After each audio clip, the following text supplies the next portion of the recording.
ഹരേ കൃഷ്ണ. ഭാഗവത കഥകൾ തുടരുന്നു. ഒരു ദിവസം യശോദാമ്മ തൈര് കടഞ്ഞുകൊണ്ടിരിക്കുകയായിരുന്നു. അപ്പോഴാണ് യശോദാമ്മയുടെ മുൻപിലേക്ക് കൃഷ്ണൻ്റെ വരവ്. അവന് നന്നായി വിശക്കുന്നുണ്ടായിരുന്നു. തൈര് കടച്ചിൽ നിർത്തിവെക്കാൻ അവൻ അമ്മയോട് പറഞ്ഞു. അമ്മയുടെ മുഖ്യ ജോലി തന്നെ പാലൂട്ടുകയാണ്, അത് കഴിഞ്ഞു മതി തൈര് കടച്ചിൽ എന്നായി കൃഷ്ണൻ. യശോദാമാതാവ് കൃഷ്ണനെ മടിയിലിരുത്തി പാൽ കൊടുത്തു.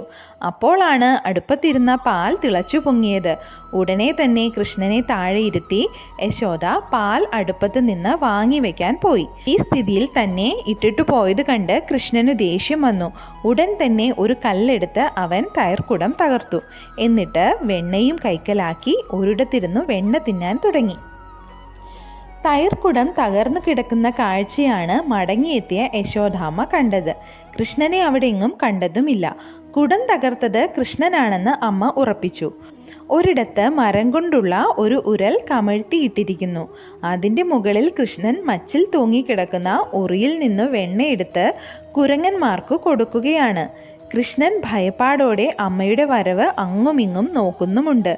കയ്യിൽ വടിയുമായി വരുന്ന അമ്മയെ കണ്ടതും കുഞ്ഞികൃഷ്ണൻ ഉരലിൻ്റെ മുകളിൽ നിന്ന് ചാടി ഓട്ടം തുടങ്ങി. അമ്മ പിറകെയും. ഒടുവിൽ തളർന്ന അവശയായ അമ്മയെ കണ്ട് അലിവ് തോന്നിയ കൃഷ്ണൻ അമ്മയ്ക്ക് പിടികൊടുത്തു. യോഗികൾക്ക് ധ്യാനത്തിൽ പോലും അപ്രാപ്യനായ ഭഗവാനെ യശോദാമാതാവ് പിടികൂടി. പരമ്പൊരുളായ ഭഗവാൻ യശോദാമാതാവിന് മുൻപിൽ ഒരു കൊച്ചുകുട്ടിയായി വിളയാടുകയാണ്. എന്നാൽ യശോദാമാതാവിന് ലഭിച്ച ഭാഗ്യം ശിവനോ ബ്രഹ്മാവിനോ ലക്ഷ്മി ദേവിക്കോ പോലും ലഭിച്ചിട്ടില്ല. യശോദാമ്മയുടെ പിടിയിൽപ്പെട്ടപ്പോൾ കൃഷ്ണൻ കരച്ചിലിൻ്റെ വക്കിലെത്തിയിരുന്നു. കൃഷ്ണൻ അനാവശ്യമായി ഭയപ്പെടുകയാണെന്ന് മനസ്സിലാക്കിയ യശോദാമ്മ ഉടൻ തന്നെ കയ്യിലിരുന്ന വടി ദൂരെ എറിഞ്ഞു. എന്നാൽ അവൻ കാട്ടിയ കുസൃതിക്ക് എന്തെങ്കിലും ഒരു ശിക്ഷ നൽകണമെന്ന് കരുതി അവനെ കുറച്ചുനേരം കയറുകൊണ്ടു കെട്ടിയിടാൻ അമ്മ തീരുമാനിച്ചു.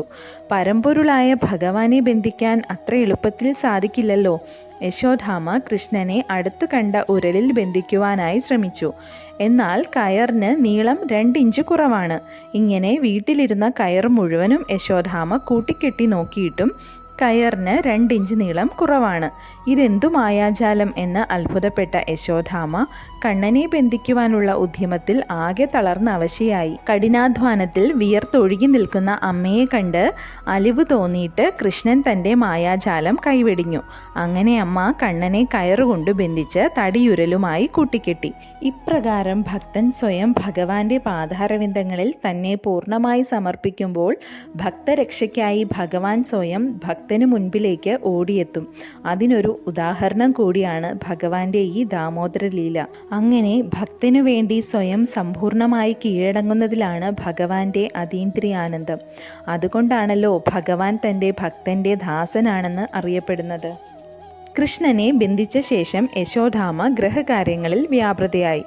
ആ സമയം 2 മരുത് വൃക്ഷങ്ങൾ തൊട്ടു നിൽക്കുന്നത് കൃഷ്ണൻ്റെ ദൃഷ്ടിയിൽപ്പെട്ടു. കൃഷ്ണൻ ചിന്തിച്ചു, യശോദാമാതാവ് തനിക്കു വേണ്ടത്ര പാലു തരാതെ സ്ഥലം വിട്ടു. അതുകൊണ്ട് താൻ തൈർക്കുടം പൊട്ടിച്ചു. സൂക്ഷിച്ചു വച്ചിരുന്ന വെണ്ണയെടുത്തു കുരങ്ങന്മാർക്ക് കൊടുത്തു. അതിനിപ്പോഴിതാ ഉരലിൽ ബന്ധിച്ചിട്ടിരിക്കുന്നു. അതുകൊണ്ട് താൻ മുമ്പത്തേക്കാൾ വലിയ കുസൃതി എന്തെങ്കിലും ഒപ്പിക്കും എന്ന് ചിന്തിച്ച് ആ വൃക്ഷങ്ങൾ മറിച്ചിടുവാൻ അവൻ തീരുമാനിക്കുന്നു. ഈ വൃക്ഷങ്ങൾക്ക് ഒരു കഥയുണ്ട്. പൂർവജന്മത്തിൽ ഈ വൃക്ഷങ്ങൾ ദേവന്മാരുടെ ഭണ്ഡാരം സൂക്ഷിപ്പുകാരനും ശിവഭക്തനുമായ കുബേരൻ്റെ സന്താനങ്ങളായ നളകുബേരനും മണിഗ്രീവനുമായിരുന്നു. സമ്പന്നൻ്റെ മക്കൾ ഏറിയ പങ്കും മദ്യത്തിനും മദിരാശിക്കും അടിമകളാവുക പതിവാണല്ലോ.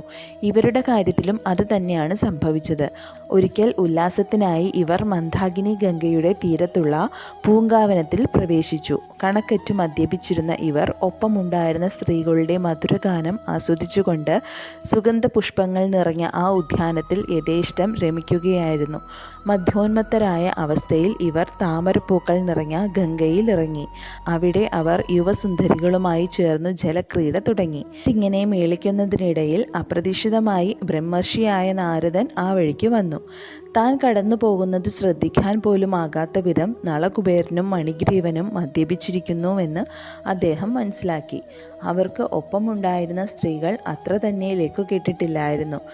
നാരദമുനിയുടെ മുൻപിൽ നഗ്നരായി നിൽക്കുന്നതിൽ ലജ്ജ പൂണ്ട അവർ പെട്ടെന്ന് വസ്ത്രം കൊണ്ടു നഗ്നത മറച്ചു. കുബേരസന്തതികളായ ഈ രണ്ടു ദേവന്മാരും കുടിച്ചു ലെക്കു കെട്ടിരുന്നതിനാൽ നാരദൻ്റെ സാന്നിധ്യം വകവച്ചില്ല. അവർ വസ്ത്രം ധരിക്കാൻ മെനക്കെട്ടതുമില്ല. ദേവന്മാരെ ഇത്രയ്ക്ക് അധപ്പതിച്ച നിലയിൽ കണ്ട നാരദമുനി അവരുടെ നന്മ ആഗ്രഹിച്ച് അവരെ ശപിക്കുകയും ചെയ്തു. കുബേരൻ്റെ മക്കളായ അവരോടുള്ള അനുകമ്പ മൂലം മദ്യത്തിൽ നിന്നും മദിരാശികളിൽ നിന്നുമുള്ള അവരുടെ മിഥ്യാനന്ദം അവസാനിപ്പിച്ച് അവർക്ക് കൃഷ്ണനെ മുഖാമുഖം കാണാനുള്ള അവസരമുണ്ടാക്കാൻ നാരദൻ ആഗ്രഹിച്ചു. അതിനാൽ ഈ ദേവന്മാർ രണ്ടും 100 ദേവവർഷക്കാലം മരങ്ങളായി നിൽക്കട്ടെ എന്ന് നാരദൻ കരുതി. അതിനുശേഷം ഭഗവത് കാരുണ്യത്താൽ ഭഗവാനെ മുഖാമുഖം കാണാൻ അവർക്കു ഭാഗ്യമുണ്ടാകും. ഇപ്രകാരം വീണ്ടും അവർ ദേവന്മാരായി ഉയർത്തപ്പെടുകയും വലിയ ഭഗവത് ഭക്തരായി ഭവിക്കുകയും ചെയ്യും. തുടർന്ന് നാരദൻ സ്വന്തം ഗ്രഹമായ നാരായണാശ്രമത്തിലേക്ക് മടങ്ങി. ദേവന്മാർ രണ്ടും ഇരട്ട മരുത് വൃക്ഷങ്ങളായി തീർന്ന് നാരദൻ്റെ കാരുണ്യം മൂലം ഭഗവാനെ നേർക്കുനേർ കാണാൻ സൗകര്യപ്പെടുമാറ് നന്ദൻ്റെ വീട്ടുമുറ്റത്ത് വളരാൻ അനുഗ്രഹമുണ്ടായി. മരയുരലിൽ ബന്ധിതനെങ്കിലും എൻ്റെ ഭക്തനായ നാരദൻ്റെ വാക്കുകൾ ഞാനിപ്പോൾ തന്നെ സഫലമാക്കണം, കൃഷ്ണൻ തീരുമാനിച്ചു. തുടർന്ന് ഇരട്ട വൃക്ഷങ്ങളുടെ ഇടയിലൂടെ മുന്നോട്ടു നീങ്ങി. കൃഷ്ണന് അവയ്ക്കിടയിലൂടെ കടക്കാൻ കഴിഞ്ഞെങ്കിലും ആ വലിയ ഉരൽ അവിടെ കുടുങ്ങി. കൃഷ്ണൻ ഉരലിൽ കെട്ടിയിരുന്ന കയറ് ശക്തിയോടെ വലിക്കാൻ തുടങ്ങിയപ്പോൾ ഇരട്ട വൃക്ഷങ്ങൾ വലിയൊരു ശബ്ദത്തോടെ പെട്ടെന്ന് മറിഞ്ഞു വീണു. തകർന്നു വീണ വൃക്ഷങ്ങൾക്കിടയിൽ നിന്നും ആളിക്കത്തുന്ന അഗ്നിയുടെ ശോഭയോടെ 2 ദേവന്മാർ പ്രത്യക്ഷരായി. അവരുടെ സാന്നിധ്യം അവിടം മുഴുവൻ പ്രകാശമാനമാക്കി. അവരിരുവരും ബാലനായ കൃഷ്ണനെ സാദരം പ്രണമിച്ചുകൊണ്ട് ഭഗവാനെ പ്രദക്ഷിണം വച്ച് കൃഷ്ണന് മുമ്പിൽ സാഷ്ടാംഗം പ്രണാമം ചെയ്ത ശേഷം അവിടം വിട്ടുപോയി. ഭഗവാനാവട്ടെ ഉരലിൽ ബന്ധിക്കപ്പെട്ട നിലയിൽ അവിടെ തന്നെ നിൽക്കുകയും ചെയ്തു. വൃക്ഷങ്ങൾ നടുക്കുന്ന മേഘഗർജനം പോലെ ശബ്ദമുണ്ടാക്കിക്കൊണ്ട് ഭൂമിയിൽ പതിച്ചപ്പോൾ നന്ദമഹാരാജാവ് ഉൾപ്പെടെ ഗോകുലവാസികൾ മുഴുവനും അവിടെ എത്തി. വീണു കിടക്കുന്ന 2 മരങ്ങളുടെയും മധ്യത്തിലായി ഉരലിനോട് ബന്ധിക്കപ്പെട്ട നിലയിൽ നിൽക്കുന്ന കൃഷ്ണനെ കണ്ടപ്പോൾ വൃക്ഷം വീഴാൻ കാരണം വല്ല അസുരന്മാരുമായിരിക്കുമെന്ന് അവർ കരുതി. ഇത്തരം അസാധാരണ സംഭവങ്ങൾ എപ്പോഴും ബാലനായ കൃഷ്ണൻ്റെ സമീപത്താണല്ലോ ഉണ്ടാകുന്നതെന്നോർത്തപ്പോൾ അവർ ഏറെ വ്യാകുലപ്പെട്ടു. കൃഷ്ണൻ മരങ്ങൾക്കിടയിലൂടെ ഉരല് വലിച്ചപ്പോഴാണ് വൃക്ഷങ്ങൾ നിലം പതിച്ചതെന്ന് അവിടെ കളിച്ചുകൊണ്ടിരുന്ന കുട്ടികൾ അവരെ അറിയിച്ചു. മരങ്ങൾ വീണപ്പോൾ തിളങ്ങുന്ന 2 മനുഷ്യരൂപങ്ങൾ അവയിൽ നിന്ന് പുറത്തു വന്നു. അവർ കൃഷ്ണനെ വണങ്ങിയെന്നും കുട്ടികൾ അറിയിച്ചു. ഇങ്ങനെയൊക്കെ സംഭവ്യമാണെന്ന് വിശ്വസിക്കാൻ അവർ തയ്യാറല്ലായിരുന്നു. എന്നാൽ ചിലർ അത് വിശ്വസിച്ചു. അവർ നന്ദമഹാരാജാവിനോട് പറഞ്ഞു, നിങ്ങളുടെ കുട്ടി മറ്റു കുട്ടികളിൽ നിന്നും തികച്ചും വിഭിന്നനാണ്. അവൻ ഇത് ചെയ്തിരിക്കാൻ ഇടയുണ്ട്. പുത്രൻ്റെ അസാധാരണമായ കഴിവുകളെക്കുറിച്ച് കേട്ട നന്ദമഹാരാജാവ് പുഞ്ചിരിച്ചുകൊണ്ട് തൻ്റെ അത്ഭുത ബാലനെ കെട്ടഴിച്ചുവിടാൻ മുന്നോട്ട് വന്നു. ബന്ധനമുക്തനായപ്പോൾ മുതിർന്ന ഗോപികൾ കൃഷ്ണനെ മാറി മാറി തങ്ങളുടെ മടിയിലെടുത്ത് കൊഞ്ചിച്ചു. ഹരേ കൃഷ്ണ, രാധേ രാധേ.